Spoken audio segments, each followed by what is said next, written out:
Madam President, The Democratic Whip. are we in a quorum call? We are not. Thank you, Madam President. We are. I ask consent that quorum call be suspended.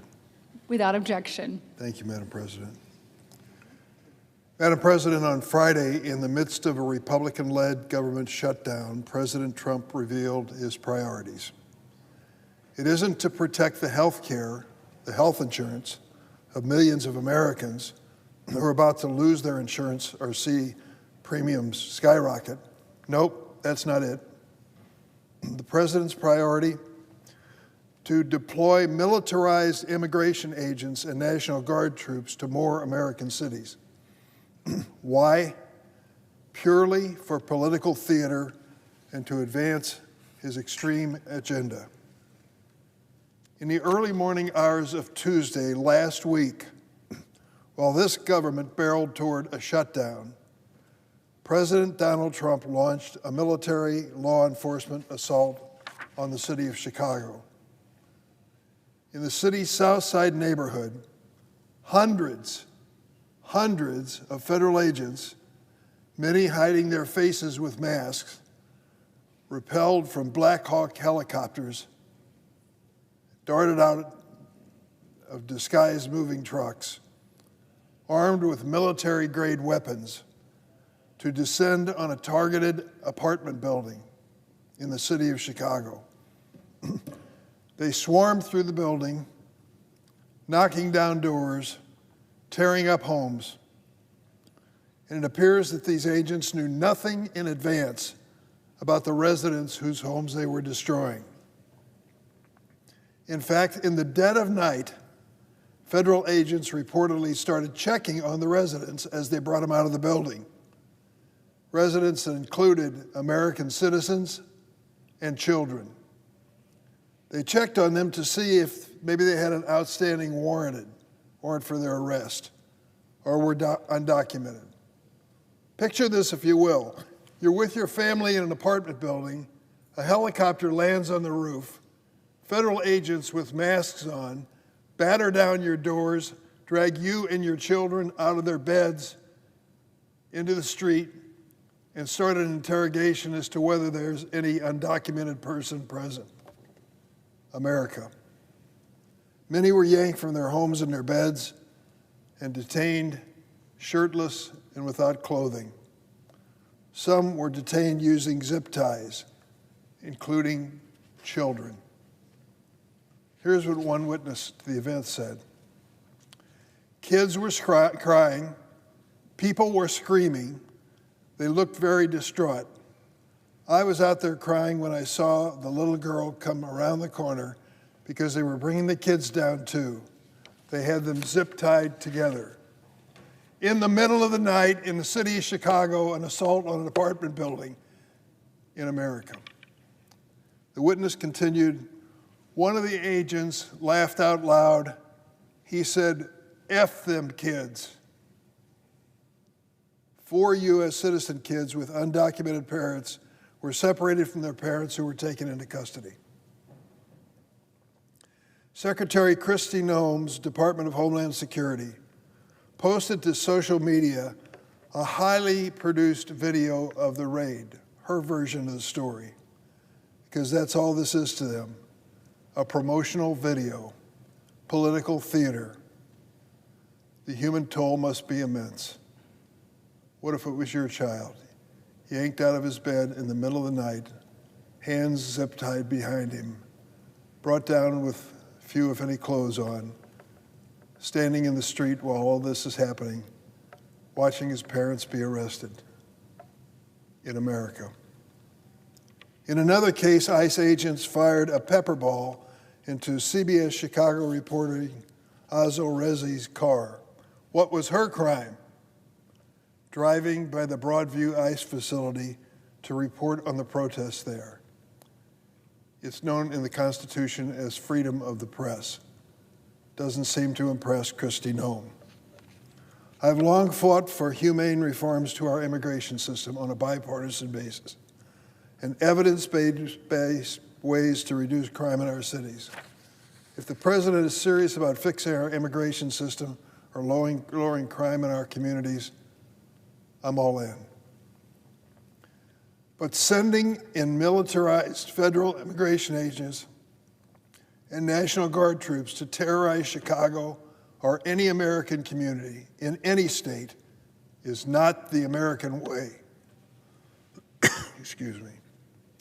These actions have accomplished what I believe is the president's true intention here: spreading fear in America, especially among immigrant communities.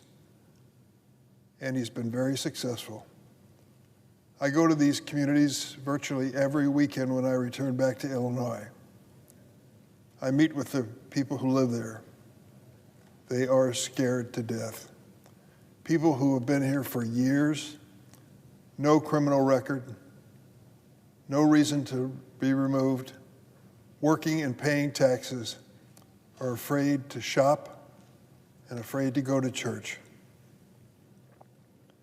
Last week on the floor, I warned about this, and I have for some time now. The president's decision to unleash military personnel against the city of Chicago and American communities is another pillar in his master plan to weaponize the federal government against those he views as the enemy within. Where did that phrase come from? From the mouth of the President of the United States speaking to the military leaders of the United States. He told them to be fearful of the enemy within and to use American cities as their training ground. Think of that. White House Deputy Chief of Staff Stephen Miller ranted to law enforcement agents on the eve of their Memphis deployment that they were, quote, being unleashed. Stephen Miller's word, unleashed. Does that sound like law and order? Does that sound like the rule of law? Unleashed. In addition to Memphis and Chicago, this president has targeted cities like Los Angeles and Portland. Reckless immigration raids, unnecessary deployment of military power over the objection of state and local officials. I fear these disturbing developments are the latest indicators that we are on a slippery slope into control by the Trump regime. The president is attempting to overturn the Department of Justice, the FBI, ICE, and the military into his own personal police force. This not only erodes trust between communities and the people tasked with protecting them, it is an existential threat to civil liberty, the rule of law, and the core values of who we are as Americans. This is what's at stake, and this is a defining moment we're in. In times like these, you have a choice. You can stand up and speak out, or you can be silent, or maybe you could cheer. It's your choice as Americans. But think about it if it was your family, in the middle of the night, people crashing through the doors, yanking you and your children out of bed into the street, arresting people.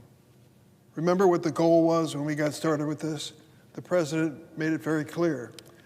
We were after undocumented people, illegal people in the United States who were rapists, murderers, terrorists, criminally insane, and child predators. The president was very explicit. These are the people we're going after. We'll tell you their names as we arrest them. So what percentage of those that's been arrested with this mass deportation, detained by ICE, what percentage of them have a criminal record? Fewer than 30%.